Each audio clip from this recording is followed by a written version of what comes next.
Dale Robertson appeared in 60 films and more than 430 television episodes, but he always called Oklahoma home. Also this morning, we're celebrating the birthday of an Oklahoma-born actor who starred in many Hollywood westerns. For years, people thought Dale Robertson just loved his horses more than fame. That was the simple story everyone believed. But the truth was messier. He punched his own agent.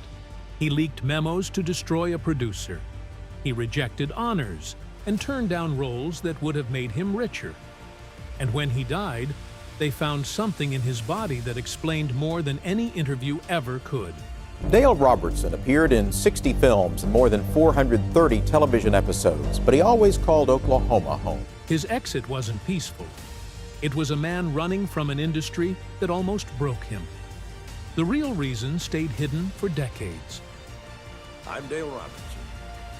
As an Oklahoman, I'm particularly pleased to introduce the first episode in the 5-part series celebrating our past, Oklahoma Passage.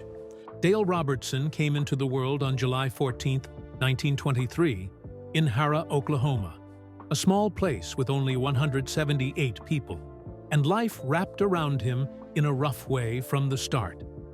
His parents, Melvin and Verval, worked hard on a patch of land that barely gave enough back. Their shotgun shack had no electricity, so nights came early and chores filled every hour of daylight. Melvin spent long days as an oil roughneck, while Verval kept the home and the small farm moving. I never did even see the picture. I just saw the proof. And then I started getting letters when I was overseas from people in Hollywood wanting me to come out there to... Dale grew up knowing work before he knew comfort, and the land around him shaped the way he thought and moved. Horses became his world, and the connection he felt with them settled deep inside him, giving him a sense of strength he carried forever. That strength was tested early. When he was just 5, spinal meningitis grabbed him so hard that doctors said he would never walk again. For a child, that kind of news could have ended everything, but Dale pushed through the pain and somehow came out standing. The recovery made him feel like he had beaten something impossible. It changed him, and from that moment, he looked at fear in a different way. He believed he could push through anything, and that thought stayed with him, shaping the way he faced every challenge that followed. As he grew older, his love for horses pulled him into long days. By the time he was 10, he was already riding wild horses bareback, pushing himself 20 miles a day to train polo ponies for wealthy families in Oklahoma City. He earned $1 a day, and even though it wasn't much, he treated the work like a responsibility, not a chore. While other kids played games after school, he put his hands on restless horses and learned how to stay calm when things got rough. Those long rides taught him discipline and focus, and the horsemen around him saw something rare in the way he handled the animals. When he reached his junior year, a different kind of fight took over his nights. He began stepping into secret boxing matches against oil workers, earning $50 purses that helped support his family. It was illegal for a high school athlete, and when the school found out, he was banned from every sport. Instead of giving up, he transferred to the Oklahoma Military Academy in Claremore, where he could start fresh. Even there, he didn't stop boxing. He fought underground matches at night, risking everything because the money mattered and the challenge called to him. His short boxing career showed how far he was willing to push himself, and it revealed a bold streak that stayed with him all his life. At the academy, he didn't just fit in, he excelled. He became the all-around athlete and collected 32 awards. He played multiple sports with the same drive he brought to boxing. Behind that success, though, he was still sneaking into fights, testing his limits, and breaking the rules he already knew so well. His time there taught him how to balance discipline with rebellion, and that mix became part of the man he grew into. Hollywood almost came for him early. In 1939, when he was 17, he was one of nearly 5,000 young men considered for the lead role in Golden Boy. Columbia Pictures offered him a screen test, something most kids would have chased without hesitation. But Dale didn't want to leave his horses or his family. He turned it down and stayed home. William Holden got the part, and his career exploded from there. For Dale, the missed chance stayed in the back of his mind, a reminder of a road he chose not to take. When Pearl Harbor was attacked on December 7, 1941, Dale didn't wait. He enlisted the next day, along with several friends. He began his training at Fort Sill, moved to Fort Riley with the Horse Cavalry, and then went through Officer Candidate School at Fort Knox. He earned the rank of second lieutenant without even finishing college. Soon after, he trained at Fort Belvoir and then shipped out, entering the war as a tank commander with the 707th Tank Battalion. In 1943, near Tunis, everything changed in a moment. A German shell struck his tank, and the blast threw him 20 feet into the air. The rest of his crew died instantly. Dale woke up wounded, temporarily blind and deaf, and covered in shrapnel. His legs and knee carried those scars for the rest of his life. He survived, recovered, and earned the Bronze Star for his courage. That day stayed with him, shaping a quiet depth that people saw in him long after the war. Yet the danger wasn't over. During the European campaign in 1944 and 1945, he was serving with the 322nd Combat Engineer Battalion of the 97th Infantry Division. During the Rhine crossing, a mortar shell tore into his right knee, wounding him again. He refused a discharge and kept going. His platoon cleared minefields under heavy fire, moving through machine gun bursts and artillery. Dale dressed his own wound and stayed with his men. He earned the Silver Star and the Purple Heart because he simply wouldn't leave the battlefield until his work was done. When the war ended in 1946, he came home carrying those injuries and a limp that never went away. Hollywood had already reached out to him during the war, but he had always turned them down. Then Life magazine published a photograph of him in uniform, his face rugged and scarred, and the image spread fast. Suddenly, Hollywood wanted him again, not because he looked polished, but because he looked real. That same year, while stationed in San Luis Obispo, he made a $100 bet with a friend that he could break into acting. For fun, he entered a Life magazine photo contest using a picture taken months earlier in the Superstition Mountains. The photo landed on the desk of a talent scout, and without planning it at all, he got an uncredited role as a cop in The Boy with Green Hair. Everything happened in a blur. The bet, the contest, the photo, the call. He had no acting background, but the war medals and tough look gave him something casting directors wanted. In 1948, he found himself on the set of Flamingo Road as an extra named Tunis Sims. Producer Darrell F. Zanuck noticed him and added him as a lifeguard in Girl from Jones Beach. But success didn't come easily. Dale failed 7 screen tests in a row and even called himself an ugly Okie boxer when frustration got the best of him. Still, he didn't stop. Zanuck's interest kept doors open, and his persistence slowly paid off. Then came 1949. Fighting Man of the Plains cast him as Jesse James opposite Randolph Scott. He did his own stunts, threw himself off horses, and fought through scenes with everything he had. His salary was $7,500, a shocking number for a newcomer from a family that had known nothing but struggle.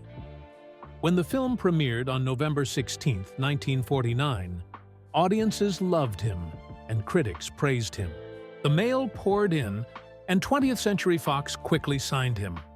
That same year, he joined Randolph Scott again in Caribou Trail. During the Calgary Stampede, Dale outdrew John Wayne in a promotional event, proving how quickly his popularity was rising. But the set wasn't easy. One director insulted his limp, and Dale walked off, saying he would limp his way to better roles. His defiance became a story that traveled through studios, a reminder that he had survived real battles and didn't need to bow to disrespect. Soon after, Warner Brothers put a 7-year contract on the table. Almost anyone else would have agreed immediately, but Dale turned it down and bought his first ranch in Oklahoma. 88 acres that meant more to him than any paycheck. He used his film money to buy horses and build the life he always wanted. Fame mattered, but the land mattered more. Dale Robertson stepped into Technicolor before most Western stars even realized the genre was changing. Two Flags West in 1950 wasn't just another job for him. It was the first Western ever filmed in Technicolor, and it placed him right beside Joseph Cotten and Linda Darnell as he played a Confederate POW forced to serve the Union. The story drew people in, and the film earned $2 million, an impressive number for its time. Yet the spotlight often drifted to what happened off-camera. Robertson demanded a horse trailer for his stallion, something no rising star ever asked for. People whispered about a romance with Linda Darnell, yet both stayed silent, and the quiet only added more fuel to the rumors. The tension on set blended with the drama on screen, and once the film succeeded, Robertson found himself stepping into a new world of fame he had not expected, but seemed ready to handle. That rise continued into 1952 when he played John Oakhurst in The Outcasts of Poker Flat. Ann Baxter, his co-star, joked that he was the sexiest stiff since Gable, and the line stuck to him wherever he went. It traveled through the studios, into the papers, and shaped how people looked at him. When the premiere arrived, everyone assumed he would show up in a polished suit and smile for the cameras. Instead, he stayed home because one of his mares was giving birth. Hollywood learned that day that Robertson cared more about foals than soirees. The film still did well, and critics praised his rugged charm, but the story that people repeated again and again was how he skipped Hollywood glamour for a horse. By 1953, Robertson was carrying that same spirit into Silver Whip. He filmed a duel scene so intense it was inspired by a real boxing knockout. People on set felt the force of it, and Western fans noticed the realism immediately. Later that year, he worked with Betty Grable in The Farmer Takes a Wife, and the experience became a storm of mismatched personalities. She represented Hollywood glamour, while he brought a cowboy's stubbornness. Her frustration grew until she joked that she could not stand his horses anymore. Their feud became a favorite topic for columnists. Viewers saw two big names on screen, but behind the scenes, they pulled at opposite ends of the rope. Then came Sitting Bull in 1954. The film brought him into a whirlwind of romance and trouble. He married his co-star Mary Murphy soon after filming Wrapped, and within 6 months, the marriage ended. She said his horses kept coming between them, and the story fit the pattern his friends already knew. The film itself stirred controversy too. It was banned in 7 states for being too sympathetic toward Native Americans, a stance that many audiences were not ready for in the mid-1950s. The mix of social criticism, personal scandal, and daring storytelling kept the film alive in conversation long after theaters stopped showing it. Hollywood kept trying to shape him, and by the time he finished Devil's Canyon in 1953, MGM executives pushed the idea that he might be the next Clark Gable. The comparison irritated him. He wanted to stand on his own, and when his agent kept selling him as Gable's replacement, Robertson lost his patience and punched him. It was the kind of story that traveled fast. People talked less about the punch itself and more about what it meant. Robertson wanted his own identity, his own legacy, and the blow made it clear that he would not follow anyone else's path. That stubbornness only grew stronger by 1957, when Nat Holt pitched Tales of Wells Fargo. Robertson did not simply accept. He demanded half ownership of the show. Actors didn't talk like that in the 1950s. They followed the contracts, collected their checks, and moved on. Robertson refused to move at all until Holt gave him the deal he wanted. Eventually, Holt agreed, and Robertson stepped into the March 18th premiere as both the star and a co-owner. To make Jim Hardy believable, he learned to shoot with his left hand, matching the character's style. The show grew fast, reaching 201 episodes by 1962, all with Robertson at the center. As Season 1 exploded and became the #3 show in Nielsen rankings in 1957, Robertson held tight to his vision. He rode his own horse, Jubilee, performed dangerous stunts, and used his position as co-owner to push back whenever scripts softened the grit he thought the show needed. He wanted the West to feel raw. He wanted Hardy to look like a man who stood alone. And he fought for that tone every week, clashing with producers when they tried to add lighter stories. His persistence kept the show's identity strong. By the late 1950s, the success of Wells' Fargo led to even more opportunities. Robertson earned $10,000 per episode, an amount that would be over $100,000 today. He bought a 436-acre ranch in Oklahoma called Haymaker Farm and leaned deeper into horse breeding. Soon he became part of a national debate: quarter horses or thoroughbreds. He championed the quarter horse breed, and magazines covered his work like he was shaping a new chapter in American ranching. It gave him a second identity as both a TV star and a respected horseman. Success did not wash away the tension behind the scenes. By Season 4, the friction between Robertson and Nat Holt reached its peak. Robertson questioned Holt's age and memory and quietly leaked memos to NBC saying Holt was slipping. While Holt vacationed, Robertson moved Earl Lyon into place as a successor. When the news reached reporters, Hollywood buzzed over how boldly an actor had rearranged the power structure of a show. NBC sided with Robertson, and Holt was pushed out. The shift made Robertson look like both a sharp strategist and a man willing to take drastic steps to keep control. In 1961, Robertson pushed for even more change.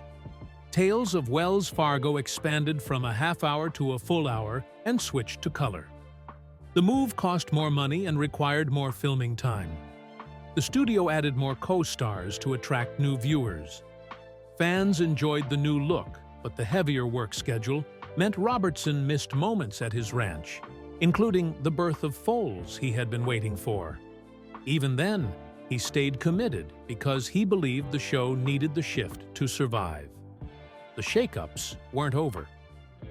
During Season 5, Robertson led a bold move that sidelined Nat Holt permanently. Holt later said it felt like a backstab from his own star. Hollywood saw it as another proof of how far Robertson would go to keep the show aligned with his vision. Tensions spread to the cast too. Jack Ging, who played Beau McLeod, walked off set one day in Season 6.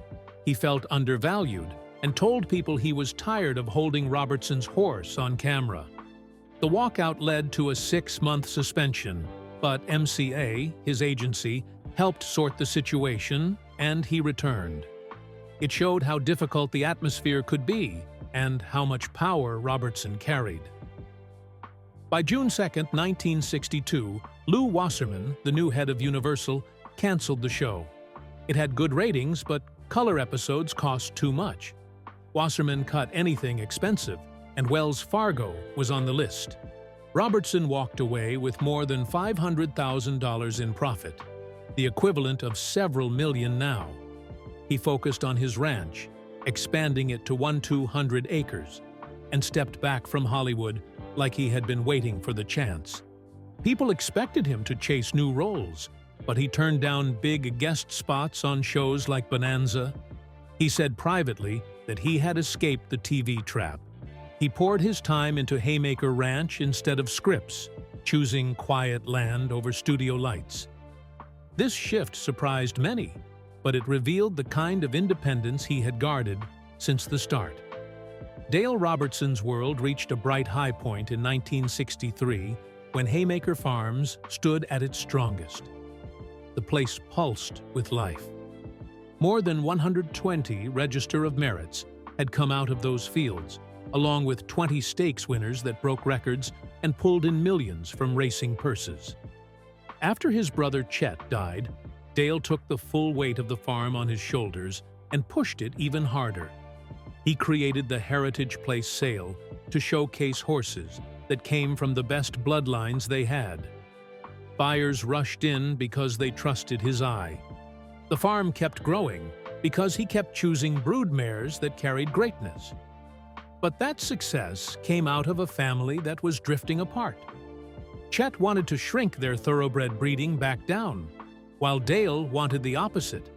He wanted expansion and believed their future depended on it.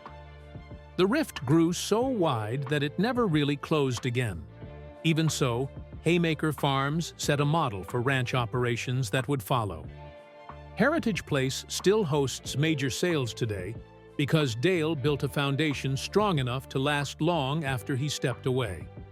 That same year, Hollywood pulled him in again.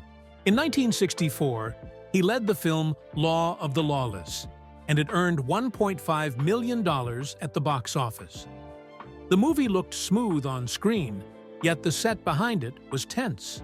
He had heated clashes with Lon Chaney Jr. over stunt safety, and one of those stunts left Chaney injured because the setup wasn't properly handled. Even with all the drama, the film worked with audiences. But something else inside him had shifted. He started skipping promotional events because the ranch called louder than Hollywood ever did. He played a judge, confronting corruption in 1889 Kansas. Though off-camera, he was already thinking more about his own land and the horses waiting for him back home.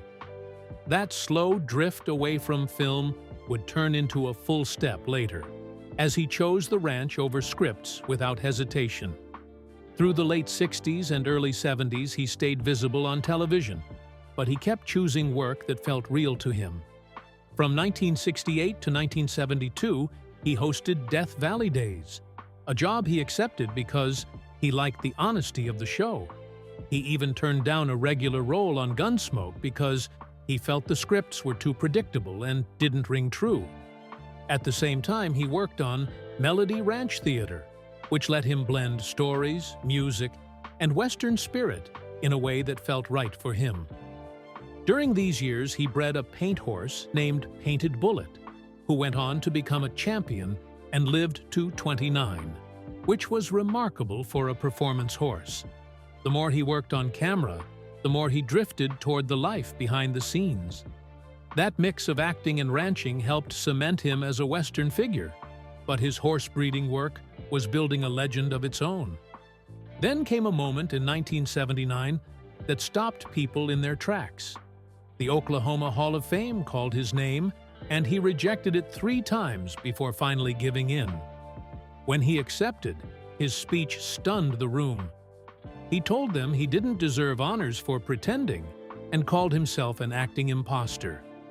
His honesty pulled people closer because it was rare to hear something like that in an industry built on applause. The applause that night was real, though. Fans and peers could feel his sincerity. And the moment became one of the most remembered parts of his public life. His personal life carried its own storms.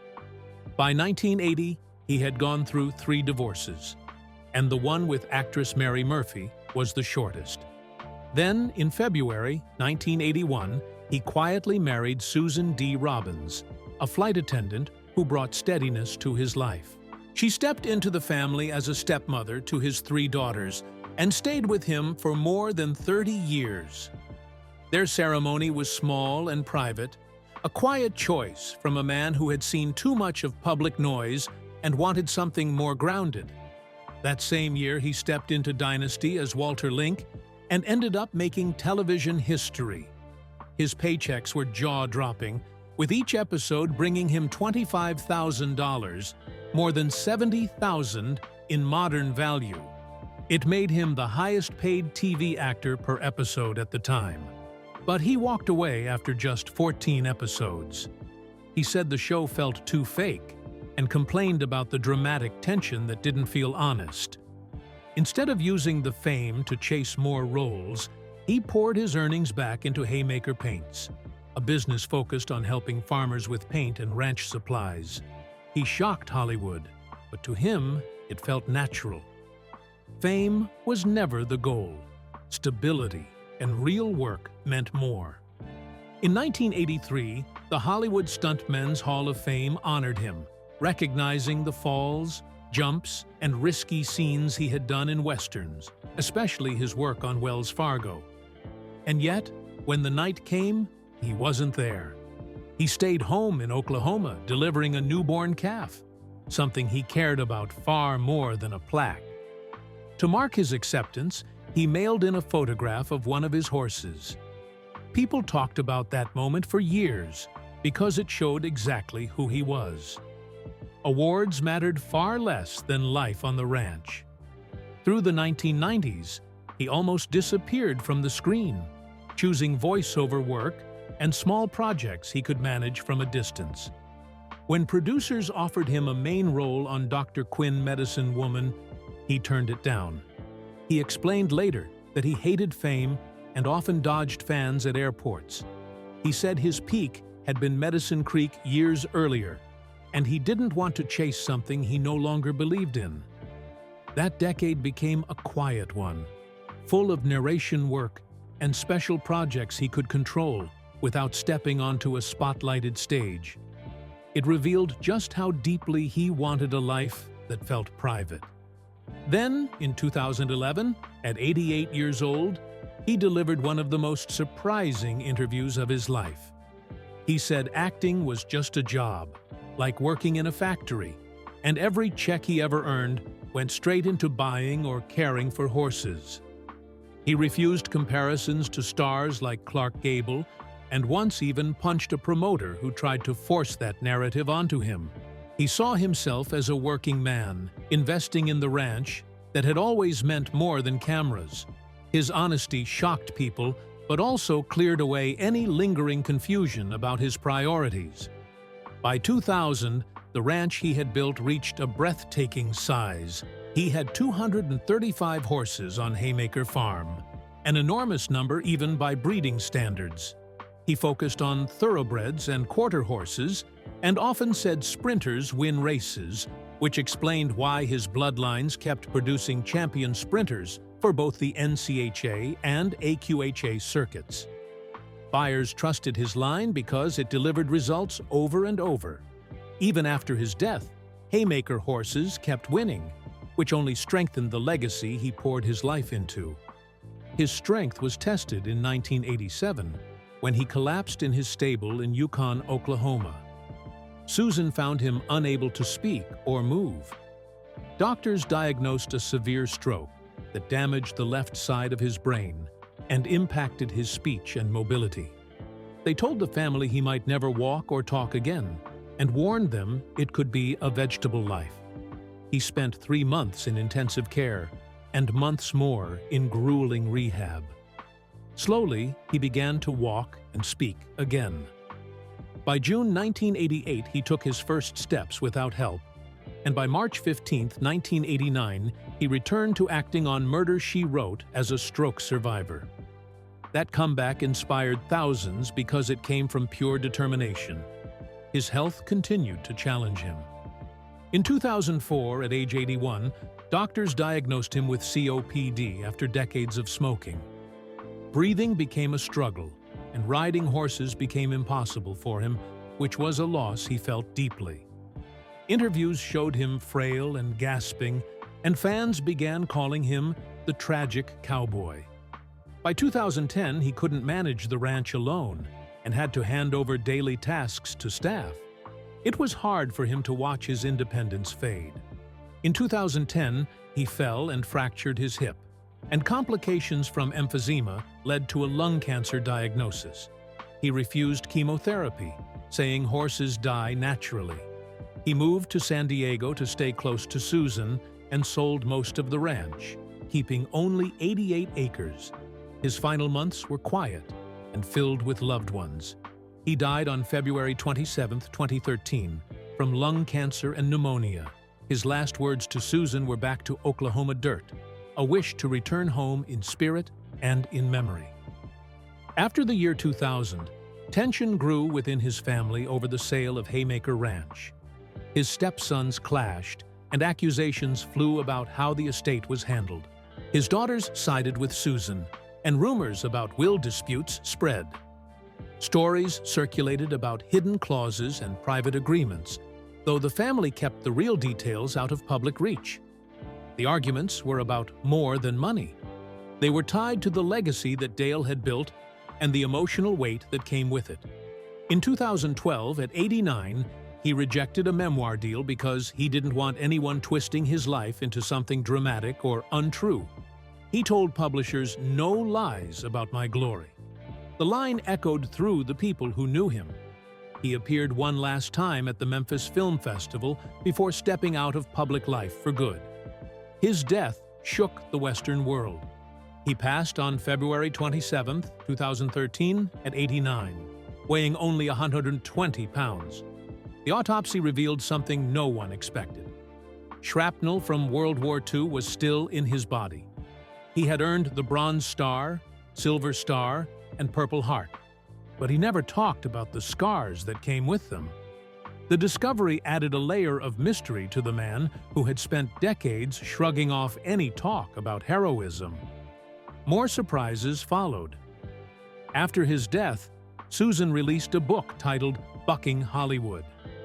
She revealed that Dale had carefully removed his longtime agent Holt from his affairs because he believed Holt had mishandled his finances for years. The book also exposed that Haymaker Ranch had been sold for $12 million, and that half went to a secret heir whose identity has never been confirmed. The revelation shocked fans and made people wonder about stories Dale had kept locked away. Even after he died, honors kept coming, but his estate kept turning them down. The Western Walk of Fame tried 4 times to induct him, and each time the estate said no. They believed he wouldn't have wanted it. Instead, they donated to horse rescues and animal groups, staying true to his lifelong values. He often said acting was just a job, and his heart always belonged to the horses. That choice surprised many who had expected grand memorials, but his estate followed the path he would have taken. One last irony arrived later. By 2025, Tales of Wells Fargo had been streamed more than 1 billion times on Pluto TV. While audiences rediscovered him as an actor, the wealth that carried his legacy came from his ranch. His horses kept earning more than his films ever had, and his breeding program continued shaping the industry. He once said, "I did it for the money," though he meant the money for the ranch, not the fame. In the end, he was remembered less as a Hollywood star and more as an Oklahoma breeder whose horses and bloodlines still stand as his living legacy.